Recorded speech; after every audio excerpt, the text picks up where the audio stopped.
கிருஷ்ணகிரி தொகுதி நாம் தமிழர் கட்சி வேட்பாளர் வித்யா வீரப்பன் ஓசூர் சட்டமன்ற தொகுதிக்குட்பட்ட பகுதிகளில் தீவிர பிரச்சாரம் மேற்கொண்டார். இது தொடர்பான மேலும் விவரங்களை எமது செய்தியாளர் ஆனந்த் பாபு வழங்கிட கேட்கலாம். ஆனந்த் பாபு, வணக்கம். மேலும் விவரங்கள்.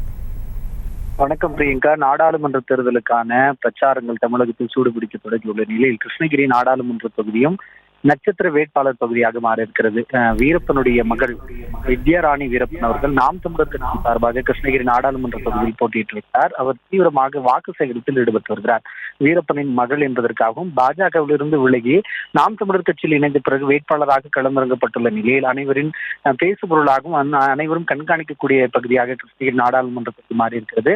வித்யா வீரப்பன் அவர்கள் இன்று கிருஷ்ணகிரி மாவட்டம் ஒசூர் சட்டமன்ற தொகுதிக்குட்பட்ட சூளகிரி, ஒசூர் ஆகிய ஒன்றிய பகுதிகளில் உள்ள கிராமங்கள் தோறும் சென்று நாம் தமிழர் கட்சியின் சின்னமான மைக் சின்னத்திற்கு வாக்களிக்குமாறு அவர் கேட்டு வருகிறார். வீரப்பன் மகள் என கூறி சீமானவர்களின் கொள்கைகளை நான் கடைபிடித்து உங்களுக்கான குரல் கொடுக்கிற ஒரு வேட்பாளராகவும் நாடாளுமன்ற உறுப்பினராக இருப்பேன் என்று கூறி வித்யாராணி வீரப்பன் அவர்கள் தீவிர வாக்கு சேகரிப்பில் ஈடுபட்டு வருகிறார். பிரியங்கா, விவரங்களுக்கு நன்றி ஆனந்த் பாபு.